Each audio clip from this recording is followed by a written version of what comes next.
Good morning and good afternoon. Welcome to the Weekend Wellness Hours show. Today, we have a very, very special guest, Yuval Ron, who I was introduced to by Dr. Richard Gold. And we had Dr. Gold on a few weeks ago talking about music and sound and how it can be used to help with healing. And he recommended we talk to Yuval, who created and composed the music that's on their website, the metamindfulnessmusic.com website. Fabulous stuff. And I'm very excited, Yuval, to have you here. Thank you.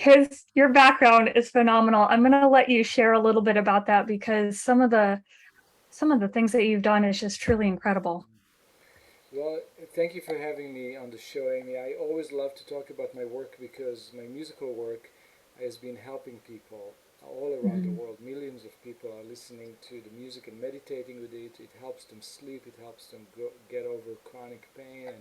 And we work with brain trauma. We work with, I'm saying we work, I'm not a doctor, I'm a composer, but I work with doctors who Mhm. give me scientific information and I translate it to music in order for the doctors to use it with their patients. And some people use it online on insighttimer.com, on Mhm. metamindfulnessmusic.com. It's everywhere. It's on Apple Music, on Spotify, it's on YouTube. So millions of people uh, enjoying it, and we get a lot of email feedback and comments.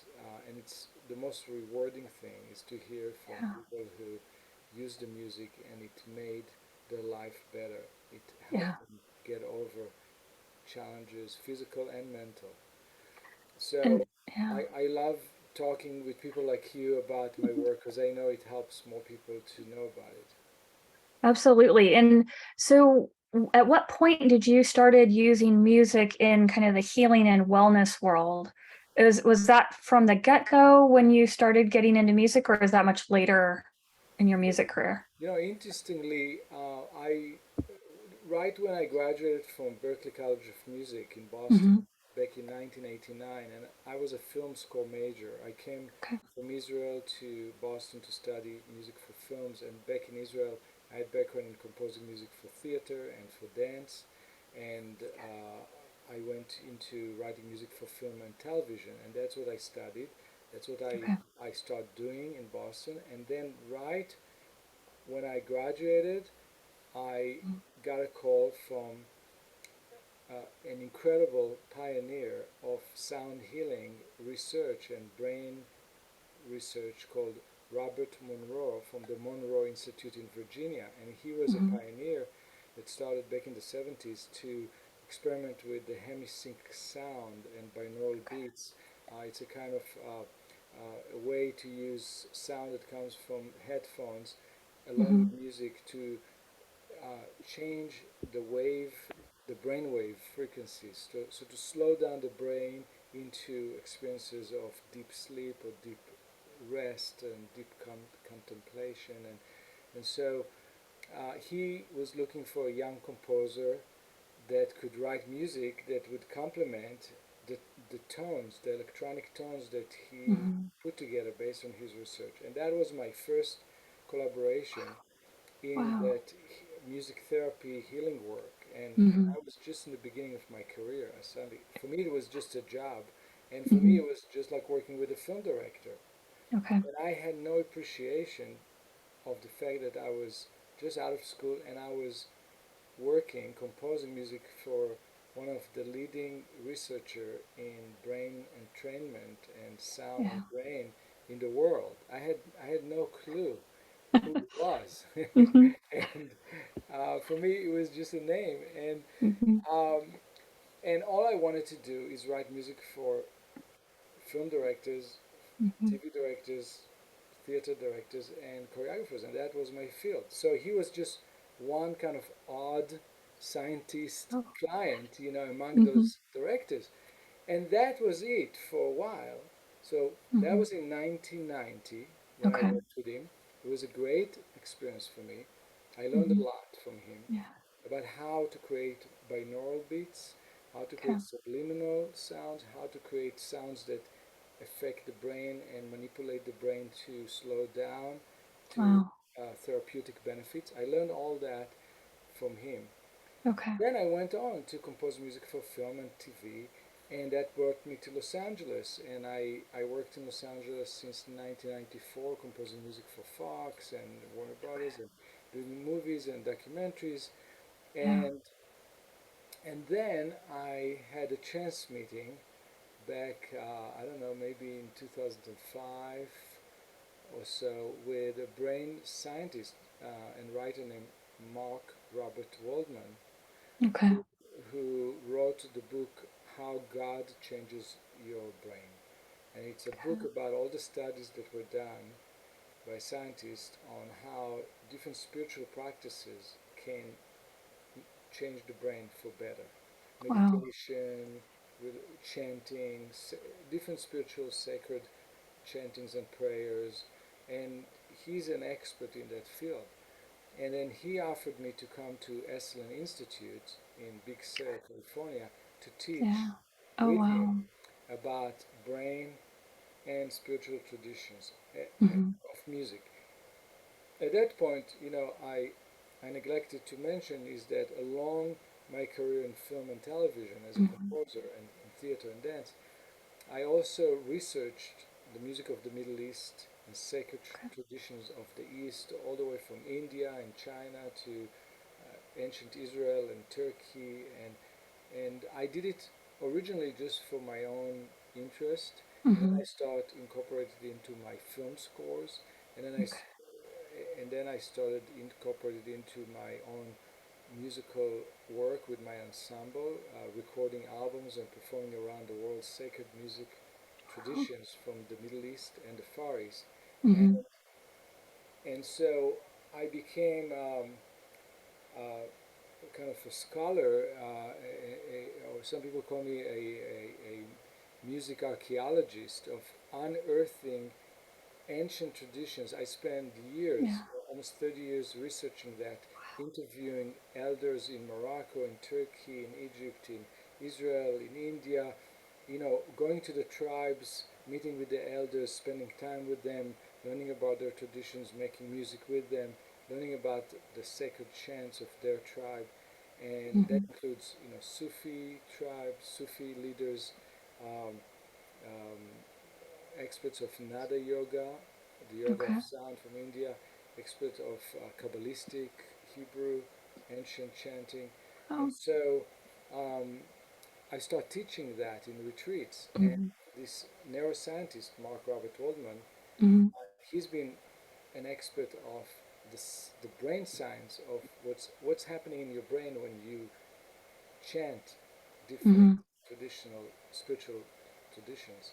Yeah. And I've been an expert of just the material, just how to chant, Mhm. how how it is done musically. So Yes. he and I collaborated on writing a curriculum for a week-long retreat in Esalen that Okay. explored the, the brain science and the practice, the embodiment of sacred spiritual practices that can impact your brain in a healthy way. And we've been teaching it for years. Wow. And then in Esalen Institute, I met Dr. Gold, Dr. Richard Gold. Hmm. He invited me to compose music for meditation and yoga Hmm. and based on Chinese medicine, Ayurvedic medicine, and that's how in the kind of I went a full circle where now in a mature part of my career I'm very involved with music for healing and wellness. In the Yeah. very beginning of my career, I was I had one stint with Yeah. Robert Monroe, but it kind of put the seed in, and I Hmm. didn't understand it at the time, but now I understand it because it feeds my work now with all the doctors and the healers that I work with now. Yeah, it came full circle. So Yeah. I'm curious, since you studied a lot of these ancient traditions and music, is there some commonalities in terms of the music and the impact it has on the brain that you are now seeing in the research, which is driving the music you're producing? Yes, that was the wonderful thing about meeting the neuroscientists. Because Hmm. the neuroscientists told me about the studies that they made of, um, they used what's called fMRI, where they inject ink to the blood of the Hmm. subject. and they take a photo of the brain, and they see which areas in the brain are active before any practice, and then the person or the group of people start practicing. It could be meditation, it can be chanting, it can be praying, it can be moving meditation, and they research people from all different faiths, Okay.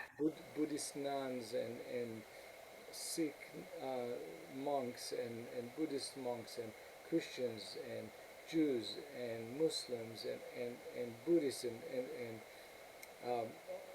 Taoists, even Hmm. atheists, which is a whole Wow. other case. But what they Yeah. found that the process that happened in the brain within 45 minutes was similar, Really? regardless what the tradition of the practitioners were. And Okay. so their neurological studies have proven that the process in the brain, when you meditate, when you contemplate, when you focus your mind on something that you really care about, and that's the common thing among all those Okay. people, regardless of the tradition, if they really believe in it, if they're really doing it deeply, Hmm. the process in the brain is similar. And Okay. so that was a breakthrough in this research, which came out in this book called How God Changes Your Brain. And in my research, I Hmm. found very similar findings. For example, when I researched the way Jews, Muslims, and Christians in the Middle East, in Middle Eastern Hmm. cultures, use musical scales, musical notes. Okay. They use the musical notes in a very particular and intentional way. So, in that culture, in the Middle East, you don't just pick up the guitar and you sing a song in Okay. any key, in any Hmm. musical key that you just feel like. You Hmm. choose the musical mode before you start writing a song. You choose a musical mode. The mode from the Greek is implying mood. So Okay. I was going to ask you. you choose the right musical mode to, Hmm. to express the right musical mood that you're in. Okay. And furthermore, in the sacred traditions, they choose it based on what is the intention of the prayer. So if it's a Okay. prayer to express longing to unite with the beloved, longing to unite with the one, longing to Hmm. unite with the source of all life, they would choose a similar musical mode across the religion. The Jews, the Muslims, and the Christians in the Middle East would choose the same musical mode. Although they would use different languages, they would use different settings. Like one would be in the church, and another one would be in the mosque, and the third one would be in Wow. the synagogue. But they would use the same musical blocks, musical blocks. And Okay. that's my research found out that we are using the Hmm. similar musical vibration to reach or to cause or to affect similar impact in our brain. And by vibration, is that related to the frequency? Right. So the Okay. vibration is which note on the piano you play. Each note Hmm. on the piano is a different vibration. It's a different Hmm. frequency, Okay. and so each frequency has a different impact on our nervous Okay. system. So a very Okay. low note, people Hmm. may say, "Oh, that sounds dark." A Uh-huh. very high note, people may say, "Oh, that sounds bright." Hmm. Really, and this is our interpretation of the difference of vibration, and that's a field called psychoacoustics. Okay. Why do we interpret different vibrations in different ways? And that's something that Yeah. I studied in order to be a film composer, because film Okay. composers use that in order to manipulate the Oh. emotions of the audience. So Hmm. what I do when I work with doctors, I use this knowledge that I have Hmm. from the film scoring profession and education that I've done, how to bring the patient to be affected the way Yeah. the scientist or the doctor wants them to be affected. So we have the tools how to do it. You see, Wow. and in the sacred traditions, people have been using it subconsciously as part of a tradition. This is the kind of vibration you use for lament, and this Hmm. kind of musical mode and set of vibrations you use for praising the one, the source of our Yeah. life. And the, and the amazing thing is that it's beyond the boundaries of religions. Hmm. It has to That's do incredible. with a region. It has to do with a Mhm. culture, with Yeah. that is beyond the boundaries of religion. And and this is very much line up with the findings of the neuroscientists about how similar the process is in the brain, regardless of our technique or our Hmm. spiritual affiliation or religious affiliation. Yeah. Yeah. That's incredible. So, if you're looking towards creating some type of healing response in the brain, do you try to keep the music in a certain range of frequencies, or is it the music in general is at a certain frequency but goes up and down from there? Or how does that work when you're composing and you're working with a neuroscientist and they're saying create music for X, Y, and Z? Yeah, yeah. So different musical modes have Hmm. different vibration in them. So a musical mode Okay. may have eight or five notes, minimum Okay. five notes, maybe eight notes, and Okay. each of those are vibrations, and each one of them Okay. have a different tension or Hmm. friction with the other, and some of them feel feel like they're resolving more, and some sets of vibrations create Hmm. more tension or more friction or more harmonious relationship, Hmm. and within each set of vibrations there are certain notes that feels more like home and others that Okay. feels more like we are venturing away from home, so it's Okay. all there.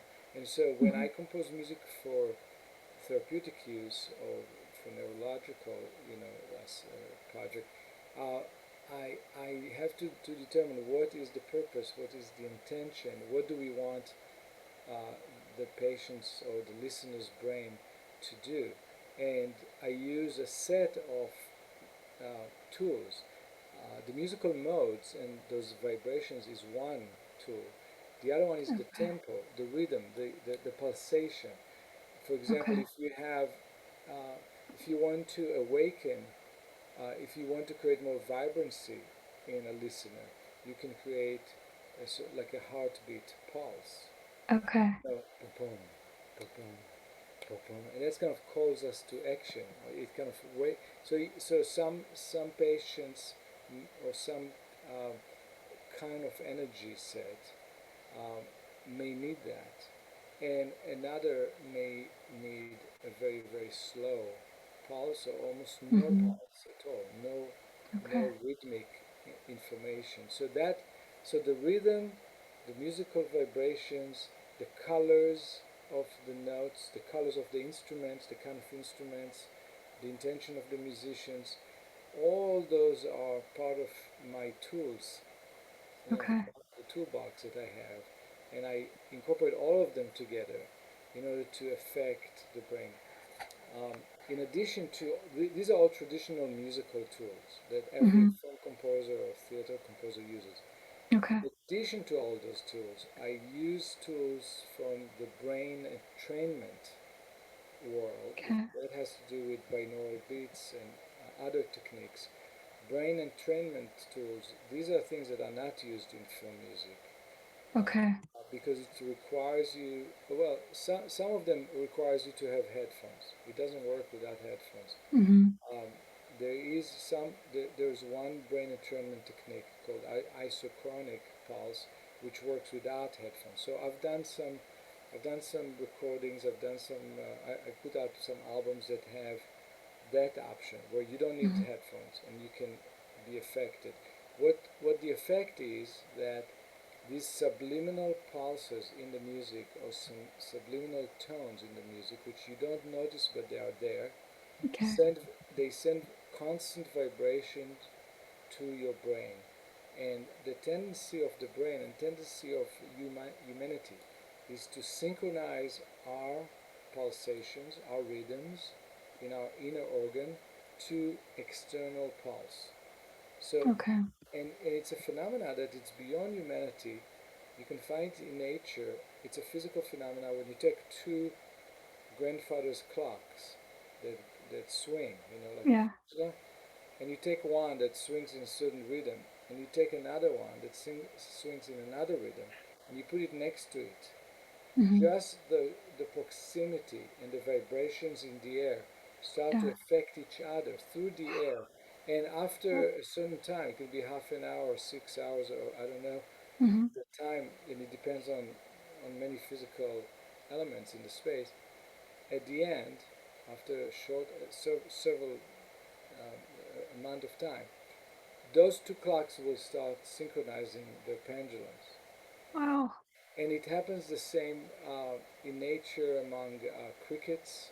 They Hmm. synchronize their sounds. Um, so when you have pulsation in the air, and there are human beings, animals, or even machines that sense vibrations through the air, the Hmm. tendency is to synchronize the movement.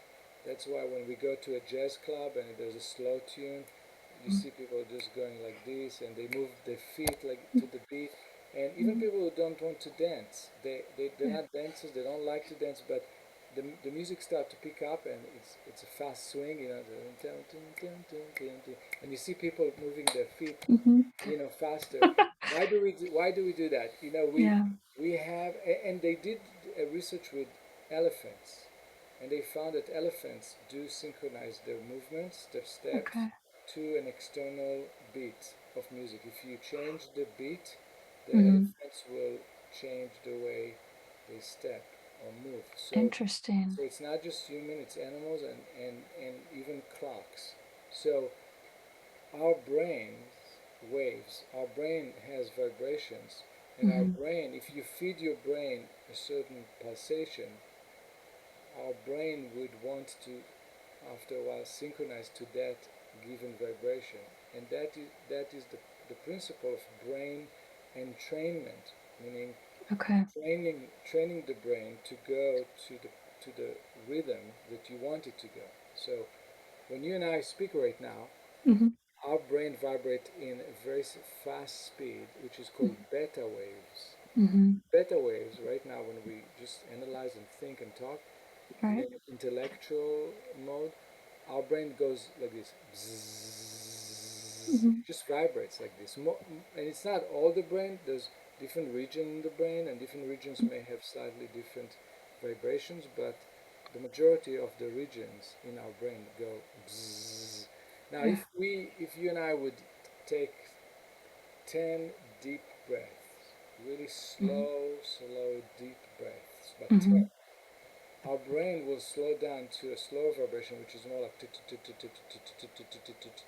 and that would be alpha wave, and you would feel somewhat more calm, Yeah.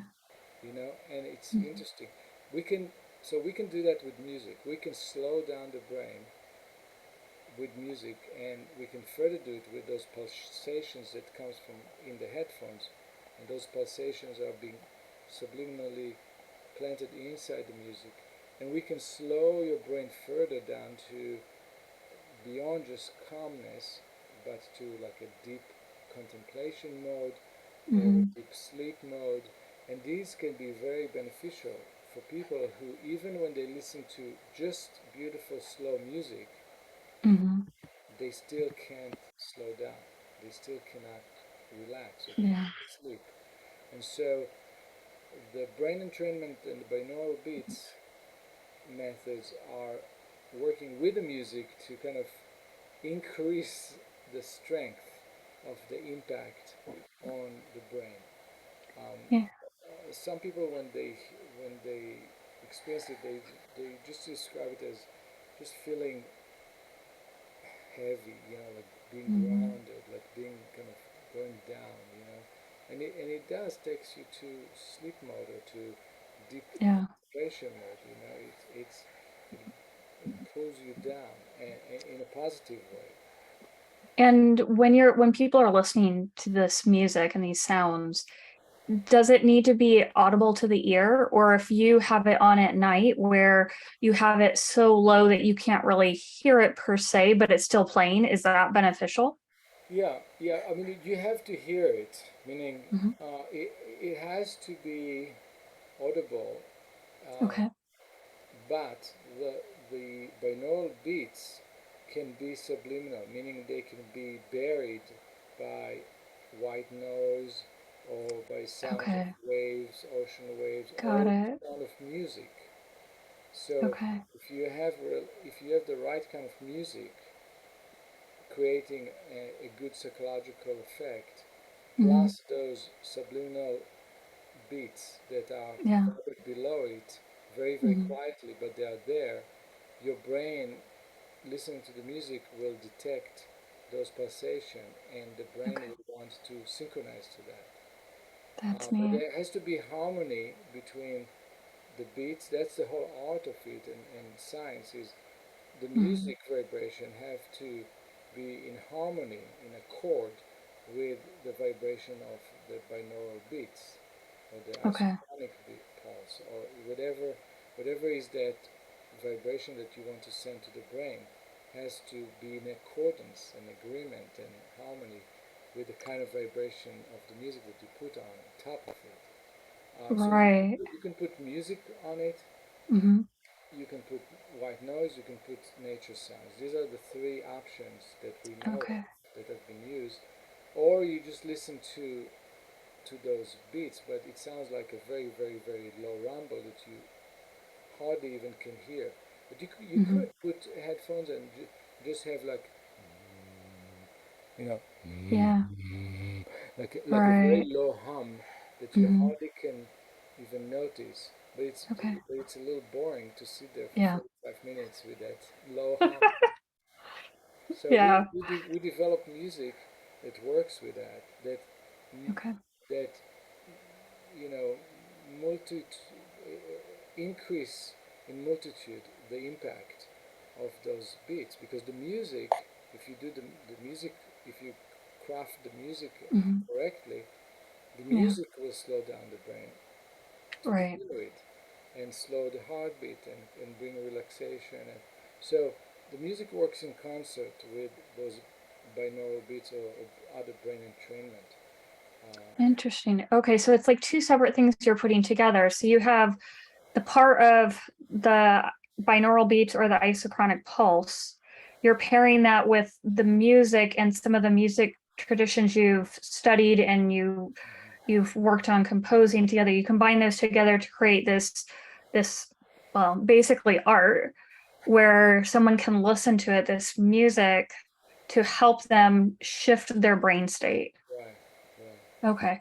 And how long do we even know how long you need to listen to this on a daily basis or in one session to start to feel the effects? Or is that different for everyone? In general, what we learn from studies of neurological observations of people chanting and meditating, the positive impacts on the brain are really significant when you do it for 40 to 45 minutes. Okay. That's from that field of research. So we Hmm. can draw from that to the binaural beats and say, if you do it for 40, 45 minutes, there will be significant impact in the brain.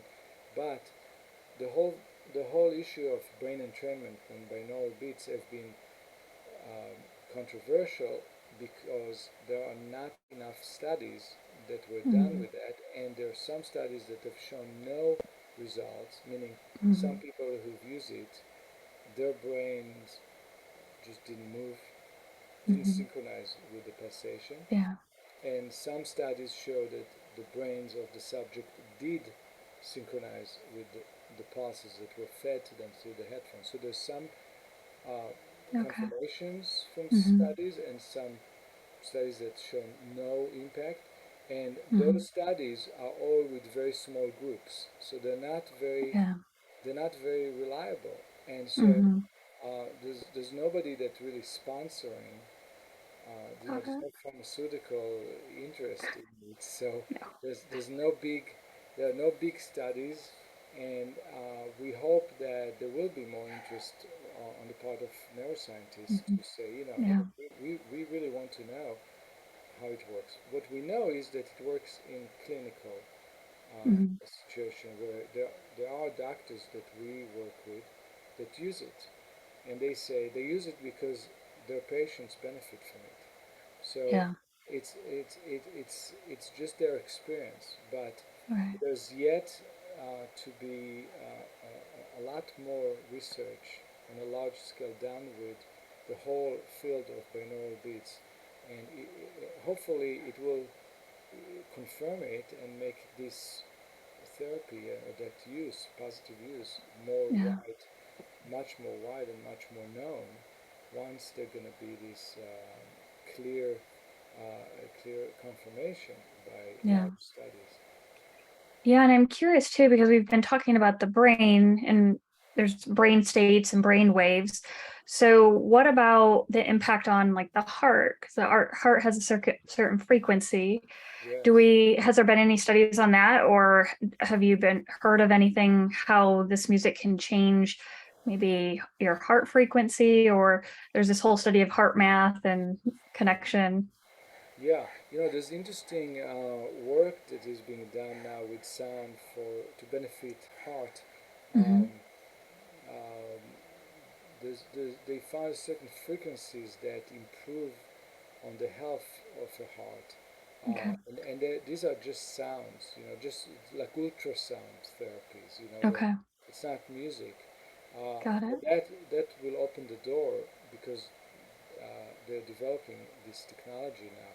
It's going to open the Hmm. door for doing, special music with that ultrasound to Yeah. improve the health of the heart. But there are numerous studies showing that the right music, music that brings relaxation, uh, music that is soothing, that has a slow pace, that has particular qualities, slow down the heart, meaning slow down the Okay. heart rate, and that's Hmm. very good for lowering heart pressure, blood Hmm. pressure, and that Yeah. has positive effect on the immune system. It has a lot of positive impact and for Okay. sleep and relaxation. So music has been shown to be very effective with Yeah. lowering blood pressure and lowering blood rate. So that's Yeah. wonderful. People can use that for that. Yeah, that's amazing. Has anyone from like a hospital system approached you to have you compose music for, say, a larger hospital system? And you see that a huge benefit in so many people who are, recovering in a hospital to have this music just playing in their rooms throughout the Right. day. Right. That's one of my dreams is that our Okay. music going to be used in all the hospitals. That would be Yeah. just a regular thing where you are in the waiting room, when you're in the recovery room, when you before Hmm. any procedure or any meeting, you have this music that can make whatever you go through be more successful because you will Hmm. be more calm and more relaxed, um, and it can increase the rate of recovery and lower the rate of the need for drugs. And Hmm. that has been shown in studies Wow. that music that patients chose in recovery rooms Hmm. have shortened their stay and lowered the amount of drugs, painkillers that they had to take after surgery. So that is known, but unfortunately, it's being used in it's actually used in very small amount of hospitals. But I Okay. can tell you that there's one hospital that we have a relationship with Hmm. in Gaines, uh, Gainesdale or Gainsburg or Gainesdale or something with Gaines in Florida. Okay. Okay. It's a Gainesdale or Gainsburg, Gainsburg. Gainsburg. Okay. Um, the university hospital has Hmm. one of the most famous neurological center there for Hmm. dementia and Alzheimer's, all the Okay. neurological thing. Um, one of the patients, the famous patients there was Muhammad Ali, Oh, yes. the boxer. He had a lot Hmm. of Yes. neurological issues because of the boxing. Right. The doctor that took care of him for many years, he's the head of the center, Hmm. and Gainesville. It's called Oh, Gainesville, yes, Gainesville, Florida. Okay. Florida. That center, the medical Hmm. center, have asked to use my music in Okay. all the waiting rooms, and that's what they Oh, use. it's wonderful. So that's Oh, wonderful. that's great. So if people want to learn more, I know we're short a little bit on time. How can people get a hold of you? How can people buy some of your music, play some of it? Yeah, What's the yeah, best way? yeah. They can reach me through my website, which Hmm. is my first name, last name, and the word music.com. Okay. So it's Yuval Hmm. Ron music.com. Okay. It's spelled Hmm. YUVALRON music.com. And Okay. also the record company and publisher that puts out all my meditation and yoga and healing music is Meta with double T. Hmm. Meta mindfulness music.com. Wonderful. That's great. And people can find some of your music on there. I know you have interviews on there as well, where there's some of the music that you've helped compose. So very, very amazing stuff, amazing work that you've done. And you also have a book as well, right? Yes, there's a book called Divine Attunement. Hmm. Attunement, Okay. and it's available everywhere.